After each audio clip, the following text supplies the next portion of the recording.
কাকুলি, এভাবে কেক ভ্যানে তুলে কি হবে? প্রতিদিন কেক বিক্রি করতে বনে চলে যাই, কিন্তু কেউ আমার থেকে কেক কিনতে চায় না। এভাবে রোজ রোজ আমার টাকা নষ্ট হয়ে যাচ্ছে। তাহলে আর কি করার বলো কালু? আমি তো মজা করে কেক বানিয়ে দেই, কিন্তু কেন যে কেউ কেক কিনতে চায় না? তুমি চিন্তা করো না কালু, দেখবে একদিন আমরা কেক বিক্রি করে অনেক টাকা লাভ করতে পারবো। সেই আশাতে আছি কাকুলি। কালু ভ্যানে করে কেক নিয়ে বনে বনে বিক্রি করতে চলে যায়, কিন্তু কালুর থেকে কেউ কেক কিনতে চায় না।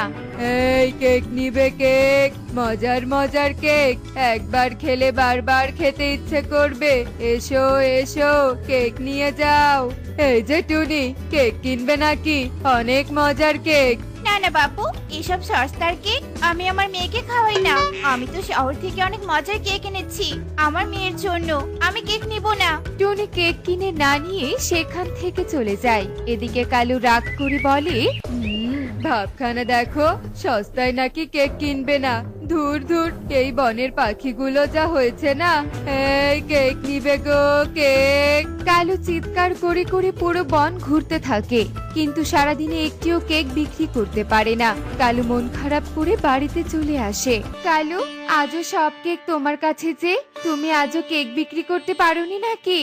না কাকুলি, পুরো বন ঘুরেছি, কিন্তু কেউ আমার থেকে কেক নেয়নি। আমাদের কেক নাকি মজা হয় না, পাখিরা তো শহর থেকে কেক কিনে নিয়ে আসে। বুঝতে পেরেছি কালু, এভাবে কেক বিক্রি করা সম্ভব না, তাই আমাদের অন্য কোনো উপায় ভাবতে হবে। কি ভাববে কাকুলি? আরে ভাবতে তো দাও আমাকে। কাকুলি কোন উপায়ে কেক বিক্রি করবে তার উপায় ভাবতে থাকে। এভাবেই বেশ কিছুক্ষণ কেটে যায়, আর কাকুলির মাথায় একটা দুষ্টু বুদ্ধি চলে আসে। কালু, পেয়েছি বুদ্ধি। কি বুদ্ধি পেয়েছো কাকুলি? শোনো তবে। বনের ছানাদের স্কুল ছুটি হয়েছে। ছানারা সবাই গল্প করতে করতে কালু কাকুলির বাড়ির সামন দিয়ে যাচ্ছিল। এমন সময় তারা কালু কাকুলির কলা গাছে গোলাপি কেক ধরে থাকা দেখতে পায়। কলা গাছে দাঁড়িয়ে গোলাপি কেক? কেক তো প্রতিদিন দোকানে পাওয়া যেত শুনেছি, কিন্তু গাছে ধরে কেক তো কখনো দেখিনি। এই, তোরা কি দেখেছিস? না রে তোকে, আমরা তো কোনোদিনও শুনিনি। মা তো বলেছিল এসব কিছু রূপকথাতেই হয়। তোরা একদম ঠিক কথাই বলেছিস। এবার রূপকথা বাস্তবে এসে ধরা দিয়েছে। আমাদের তো কাল একটা পরী এসে এই জাদুই কেকের গাছটা দিয়ে গেছে। এই কেক খেতে খুব মজা। ও মা, তাই নাকি? তাহলে এই কেক আমরা খেতে চাই মাসি, আমাদের একটু কেক খেতে দাও না। সজ্ঞা তো, এতদিন তো কালু ভ্যানে ভ্যানে কেক বিক্রি করেছিল, খুব খেয়েছিলি। যা, বাড়ি থেকে টাকা নিয়ে আয়, তাহলেই কেক খেতে দিব। আচ্ছা ঠিক আছে মাসি। এরপর ছানারা উড়ে বাড়িতে চলে যায়, আর সব ছানারা মায়েদের সাথে জেদ করতে থাকে। না না মা, আমি ওই কলা গাছে কেক খেতে চাই। তুমি আমার সাথে এক্ষুনি চলো মা, আমাকে এক্ষুনি কেক কিনে দিবে। আচ্ছা আচ্ছা ঠিক আছে, চল তোকে কেক কিনে দেই, আর দেখিও আসি কোথায় কলা গাছে গোলাপি কেক। এরপর টুনি তার মেয়েকে নিয়ে কলা গাছে গোলাপি কেক কিনতে চলে যায়, আর গোলাপি কেক কিনতে গিয়ে টুনি অবাক হয়ে যায়। টুনির মতো বাকি পাখিরাও কেক কিনতে এসেছিল। অবাক হওয়ার কিছুই নেই, এই গাছ আমাদের একটা পরী দিয়ে গেছে আমাদের অভাব দেখে। এই গোলাপি কেক খেতে ভীষণ সুস্বাদু, আর এই কেক কোনোদিনও শেষ হয় না। ও মা, তাহলে তো বেশ। আচ্ছা ঠিক আছে দিদি, আমাকে একটু গোলাপি কেক দাও তো। ঠিক আছে ঠিক আছে, তবে একটা কেকের দাম 1000 টাকা। কি? একটা কেকের দাম এত? হ্যাঁ, এতই দাম। নিলে নেই, আর না নিলে নাই। এসব জাদুই কেক কম দামে আমরা বিক্রি করতে পারবো না। কত গুণ জানিস এই কেকের। এরপর পাখিরা বাধ্য হয়ে বেশি দামে কেক কিনে নিয়ে যায়, আর এদিকে কালু কাকুলি এত এত টাকার কেক বিক্রি করতে পেয়ে ভীষণ খুশি হয়। কাকুলি, তোমার বুদ্ধিটা বেশ কাজে লেগেছে। এত টাকা তো আমি এক বছরেও রোজগার করতে পারিনি। একটু বুদ্ধি খাটালেই ব্যবসায় উন্নতি করা যায় কালু। খুব অপমান করা আমাদের, তাই না? এবারেই সস্তাকে কত টাকায় বিক্রি করে দিলাম বলো। কালু কাকুলি পাখিদের বোকা বানিয়ে ভীষণ হাসতে থাকে। এভাবেই দিনের পর দিন কাটতে থাকে। পাখিরা সব সময় চড়া দামে কালুর কাছে কেক কিনতে থাকে। এদিকে তারা সবাইকে বোকা বানিয়ে দিনের পর দিন ধনী হতে থাকে, কিন্তু বোকা পাখিরা তার কিছুই বুঝতে পারে না। এদিকে ছানারাও গোলাপি কেক খেতে ভীষণ জেদ করত। তোকে এত টাকা খরচ করে পড়াশোনা করাচ্ছি, তোর কোনো অভাব আমি রাখিনি, তবুও তুই বারবার পরীক্ষায় কেন খারাপ রেজাল্ট করিস বলতো? আমি তো পড়াশোনা করি বাবা, তবুও যে কেন আমার পড়াশোনা মনে থাকে না কে জানে। তুমি আমাকে আর বকো না বাবা। কবুতর আর পারুলের কথা আড়াল থেকে কালু কাক শুনতে পায়, আর কালু কাক তাদের কাছে এগিয়ে আসে। বলছিলাম কি দাদা, ওর পড়াশোনা মনে থাকার কিন্তু একটা উপায় আছে আমার কাছে। কি উপায় কালু? আমার কলা গাছে ধরা গোলাপি কেক খেলে তো স্মৃতিশক্তি বৃদ্ধি পায়। পরি বলেছিল এই জাদুই কেক সব সমস্যার সমাধান করে দেয়, অনেক উপকারী এই কেক। তাই নাকি? তাহলে তো এখন থেকে প্রতিদিন আমি আমার মেয়েকে এই কেকই খাওয়াবো। এভাবেই কালু সবসময় পাখিদের বোকা বানাতো। অন্যদিকে বাবা মায়েরা ছানাদের কেক খাওয়াতে না চাইলেও ছানারা জেদ করে কেক খেত। এই মাছি, এই হুশুস, চলে যা বলছি, চলে যা। কাকুলি, এই কেকে তো ধুলোবালি মাছি বসে, যদি কোনো ক্ষতি হয় কারো। ধুর কালু, তুমি এত চিন্তা করো না তো। পাখিদের যেভাবে বোকা বানিয়েছি যে ওরা কিছুই ভাববে না। কালু কাকুলি এভাবে পাখিদের ধুলোবালি মাছি বসানো কেক দিত। এদিকে বনে প্রতিদিন কোনো না কোনো ছানা অসুস্থ হতেই থাকে, কিন্তু পাখিরা কিছুই বুঝতে পারে না। আমার ভীষণ পেট ব্যথা করছে মা। মা, আমার ভীষণ পেট ব্যথা করছে। সে কি, তোর পেট ব্যথা করছে? বুঝি না বাবু, বনের সব ছানারা এইভাবে অসুস্থ হয়ে যাচ্ছে কেন? আগে তো কখনো এইভাবে ছানারা অসুস্থ হয়ে যেত না। টুনি ছানাদের এমন অসুস্থ হওয়া দেখে ভীষণ চিন্তায় পড়ে যায়। এভাবেই দিন কাটতে থাকে। প্রতিদিন কোনো না কোনো ছানা অসুস্থ হয়ে যেত আর স্কুলে যেত না। এদিকে হঠাৎ একদিন বনের ছানারা সবাই একসাথে অসুস্থ হয়ে পড়ে, আর সবাই ছানাদের হাসপাতালে ডাক্তারের কাছে নিয়ে যায়। টুনি, ছানারা মনে হয় অস্বাস্থ্যকর খাবার খেয়েছে, তাই এমনটা হয়েছে। ওদের সবসময় স্বাস্থ্যকর খাবার খাওয়াতে হবে। সে কি, আমার মেয়েকে তো আমি সবসময় স্বাস্থ্যকর খাবারই খাইয়ে থাকি, অনেক অনেক যত্ন করি, তাহলে কি করে অসুস্থ হয়ে যায়? আর বাইরের খাবার বলতে তো শুধু কালু দাদার গোলাপি কেক খায়, তাহলে কি ওই কেকেই ঝামেলা? টুনি রে টুনি, আমার তো ওই কালুকে শুরু থেকে সন্দেহ হয়। কলা গাছে আবার কখনো কেক হয় নাকি বলতো? আর তাছাড়া একটা পুরি হঠাৎ করে ওভাবে ওদের কলা গাছে গোলাপি কেক কেন দিয়ে যাবে বলতো? ঠিক বলেছো দিদি, আমারও এখন সন্দেহ হচ্ছে, সত্যি কি কোনো পরি এসব ওদের দিয়ে গেছে, নাকি এর মাঝে কোনো চক্রান্ত আছে? দেখতে হবে তো ব্যাপারটা। ঠিক আছে রে, আগে ডাক্তার বাবুর কাছে ওষুধ লিখে নেই, তারপর কালু কাকুলির বাড়িতে যাব। এরপর পাখির ওষুধ নিয়ে ছানারা সহ বাড়িতে চলে আসে, আর ছানাদের সুস্থ করে সবাই কালু কাকুলির বাড়িতে যায়। কালু, শুনলাম সব ছানারা নাকি অসুস্থ হয়ে গেছে। আমার তো মনে হয় আমাদের বানানো কেক খেয়ে সবাই অসুস্থ হয়েছে। আমরা তো পরিষ্কার ভাবে কেক বানাই না। ঠিক বলেছ কাকুলি, অনেক বোকা বানিয়ে টাকা রোজগার করেছি। এবার মানে মানে করে এই বন থেকে কেটে পড়ি, নয়তো সবার কাছে ধরা পড়ে যাব।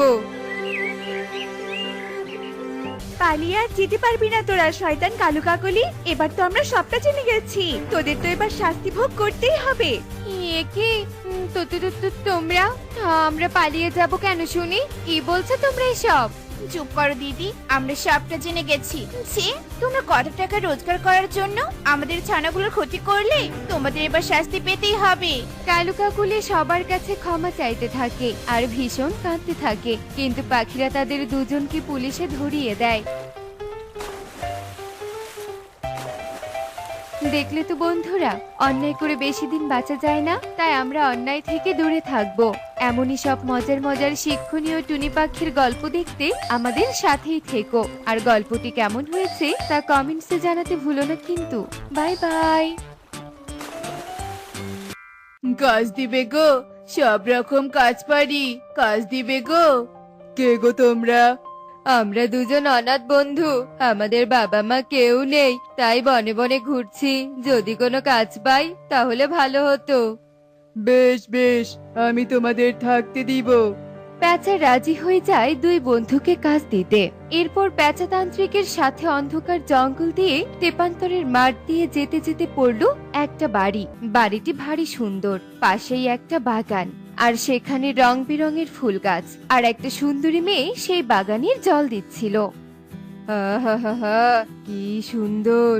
আহা, এমন একটি মেয়েকে যদি আমি বিয়ে করতে পারতাম, আর যদি আমার কিছু গরু বলদ থাকতো, আমরা তাহলে সুখেই জীবন কাটাতে পারতাম। তোমার ইচ্ছে আমি পূরণ করতে পারি। সত্যি? আপনি পারবেন বাবা? তোমার জন্য এতটুকু করতে পারবো না? তান্ত্রিক এগিয়ে গিয়ে মেয়েটির সাথে কথা বলে।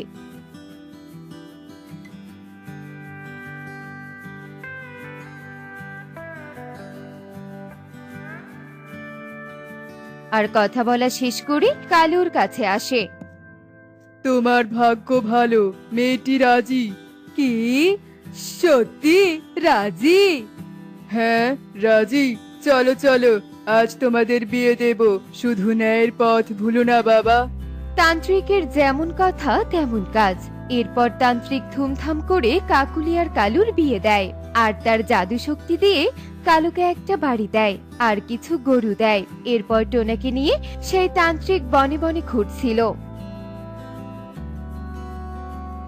আহা, বড় সুন্দর বনে তো কি শান্তি আর কি শান্তি! মনে হচ্ছে এমন কোন বনে যদি নিজের মতো একটা ছোট্ট ঘর বানিয়ে থেকে যেতাম, কত ভালো হতো। হ্যাঁ, এখানকার পাখিরা খুবই গরিব, কিন্তু তারা খুবই সুখী। আমিও এমন সুখী হতে চাই বাবা। ধনী হয়ে কি হবে যদি শান্তি না থাকে? বাবা বাবা, বেশ বেশ। এমন সময় একটি কুঁড়ে ঘর থেকে কলসি নিয়ে বেরিয়ে আসে একটি সুন্দর মেয়ে, আর তার দিকে চোখ পড়ে টোনার। দেখুন বাবা, মেয়েটি কি সুন্দর! এমন একটি মেয়ে যদি আমার বউ হতো। কিন্তু ওই মেয়ে যে খুব গরিব। তাতে কি, দুজন মিলে খেটে খুঁটে ঠিক খাবারের জোগাড় হয়ে যাবে, আর অভাবও থাকবে না। আচ্ছা বেশ বেশ, এসো তবে আমার সাথে এসো।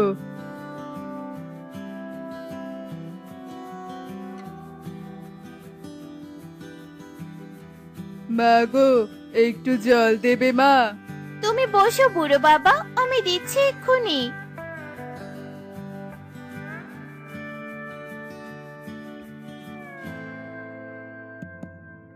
বড্ড তৃপ্তি পেলাম রে মা। তা তোর নাম কি রে মা? আমার নাম টুনি। মা টুনি, আমি এই টোনার ধর্ম বাবা। ও অনাথ, তা তোমাকে আমার ছেলের বড্ড পছন্দ হয়েছে। তুমি যদি চাও তাহলে আমার ছেলেকে তোমার হাতে তুলে দিতে পারি। আচ্ছা বাবা, আমি রাজি। ঠিক আছে মা, ন্যায়ের পথ কখনো ভুলো না, কেমন? আমি চললাম। এরপর কেটে যায় বেশ কয়েক বছর।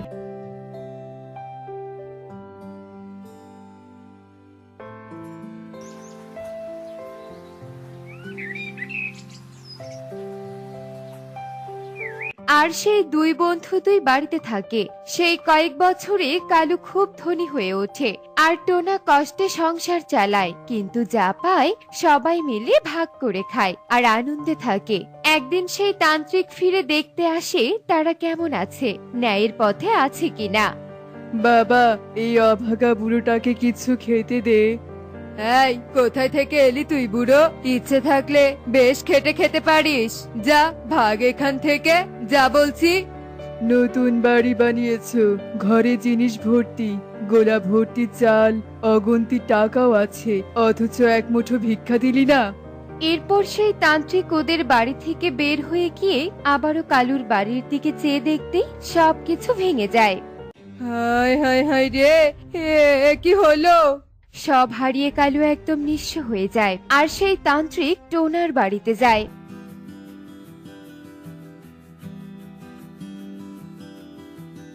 এই যে বাবা, কিছু খেতে দে না, সারাদিন যে কিছুই খাইনি। হ্যাঁ গো, শুনছো? হ্যাঁ বলো। এনাকে ঘরে নিয়ে গিয়ে বসাও, আর কিছু খেতে দাও। আচ্ছা ঠিক আছে, আসুন বাবা, ভিতরে আসুন। এরপর টোনা ও টুনি সেই তান্ত্রিককে খাবার খেতে দেয়, আর সেই তান্ত্রিক খুব খুশি হয়। কিন্তু অন্যদিকে বনের মোড়ল আসে টোনার বাড়িতে তার জমির টাকা নিতে। এই টোনা, তোর জমির টাকা দিসনি কেন? তোকে আর কতদিন সময় দিব বলতো? আজ টাকা না দিলে তো এই বাড়ি ঘর সব আমাকে দিয়ে দিতে হবে। মোড়ল সাহেব, আর কটা দিন আমাকে সময় দিন, দয়া করুন মোড়ল সাহেব। ঠিক আছে। এ কথা বলে মোড়ল সেখান থেকে চলে যায়। আর সেই তান্ত্রিক টোনার ন্যায়ের পথে থাকার বিষয়টা দেখে অনেক খুশি হয়ে যায়। আর তান্ত্রিক টোনাকে বলে, বাবা, তুই সত্যি খুব ভালো মনের পাখি। তোর ন্যায়ের পথে থাকা আমাকে মুগ্ধ করেছে, তাই আমি তোকে উপহার দিতে চাই রে বাবা। কি উপহার তান্ত্রিক বাবা? দাঁড়া বাবা, নিজের চোখেই দেখতে পাবি। এরপর তান্ত্রিক তার জাদু শক্তি দিয়ে অনেক সুন্দর একটা বাড়ি উপহার দেয় আর সাথে অনেক স্বর্ণ মুদ্রা দেয়। এই নে বাবা, সব তোর। কিন্তু তান্ত্রিক বাবা, আমার এত কিছু লাগবে না। আর আপনি আসলে কে? আমি হলাম সেই বুড়ো বাবা, যে তোদের দুই বন্ধুকে বিয়ে দিয়েছি আর বাড়ি দিয়েছি। ও তান্ত্রিক বাবা, আপনি? কিন্তু আপনি এত বছর কোথায় ছিলেন বাবা? আমি এত বছর ধরে পাহাড়ে ধ্যান করছিলাম রে, কিন্তু তোর ওই বন্ধু কালু খুব লোভী, তাই ওর সবকিছু আমি নষ্ট করে দিয়েছি।